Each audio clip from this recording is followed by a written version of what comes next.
Hallelujah, সবাইকে জয় যিশু। ঈশ্বরের গৌরব হোক। সবাইকে ঈশ্বর প্রত্যেকটা সন্তানকে ভালো রাখুক, সুরক্ষিত রাখুক, পিতার কাছে প্রার্থনা করি। তো তেমনি বলতে কি আজকে আমি বাইবেল থেকে বাক্যতে যাব। গীত সংহিতা তার 100 অধ্যায় 1 পদ থেকে একদম 5 পদ পর্যন্ত। সমস্ত পৃথিবী সদাপ্রভুর উদ্দেশ্যে জয়ের ধ্বনি করো, সু আনন্দে সদাপ্রভুর সেবা করো, আনন্দ গান সহ তাহার সম্মুখে আইস।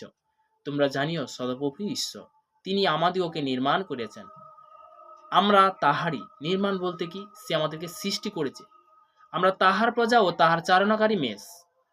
তোমরা স্তব সহকারে তার দ্বারে প্রবেশ করো, প্রশংসা সহকারে তার প্রাঙ্গণে প্রবেশ করো, তাহার স্তব করো, তাহার নামে ধন্যবাদ করো। কেননা সদাপ্রভু মঙ্গলময়, তাহার দয়া অনন্তকাল স্থির, তাহার বিস্তারিত পুরুষে পুরুষে স্থিত। হালেলুয়া।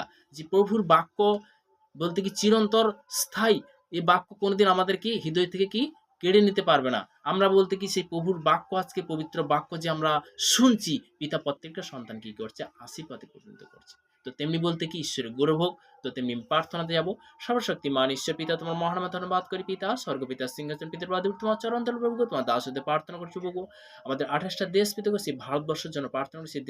দেশের প্রত্যেকটা জায়গায় যে সকল সন্তানরা শুনছে পিতা, সেই দেশের জন্য প্রার্থনা করছি। ব্লাড কভার করে তুমি সুরক্ষিত রাখো প্রভু। প্রভুকে সর্বদা তোমার দাস হতে প্রার্থনা করছে। হার্ট ট্রাফিক তুমি কন্ট্রোল করো প্রভুকে। প্রত্যেকে যারা ড্রাইভিং করছে পিতা, বিভিন্নভাবে আকাশপথে বিশেষ করে পিতা যে সকল ড্রাইভিং করছে তাদেরকে তুমি সুরক্ষিত। তাদের মধ্যে বহুত জীবন রয়েছে প্রভু গো।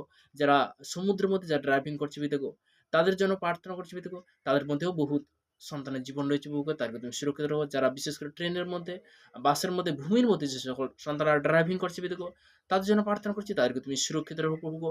প্রভু গো সর্বদা তার সাথে আমি প্রার্থনা করছি প্রভু গো, যে আমাদের বিশেষ করে ইন্ডিয়ান সৈনিকের জন্য পিতা গো, বিভিন্ন কাস্ট থেকে প্রত্যেকটা সন্তানকে তুমি প্লাস করার কারণ তারা দেশের জন্য সেবা করছে প্রভু গো। তাদেরকে তুমি সুরক্ষিত রাখো প্রভু গো। প্রভু গো সর্বদা যে বিশেষ করে যে আমাদের ভারতবর্ষের যে সকল সন্তানরা পীড়িত ব্যক্তি, অসুস্থ ব্যক্তি, যে হাসপাতালের মধ্যে বেডরুমের মধ্যে রয়েছে পিতা গো, তাদেরকে তুমি সুস্থতার জীবনে প্রভু গো। প্রভু গো সর্বদা যে সকল সন্তানরা গৃহের মধ্যে শুনছে পিতা গো, তাদেরকে তুমি সুস্থতার জীবন দাও প্রভু গো। কেননা সর্বদা তুমি তোমার একমাত্র পুত্র জীবন দেওয়ার জন্য প্রভু গো এসছে পিতা গো, পাপ থেকে পরিত্রাণ করার জন্য আসবে প্রভু গো।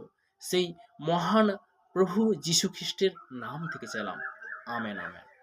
সবাইকে জয় যীশু। ঈশ্বর সবাই ভালো রাখুন।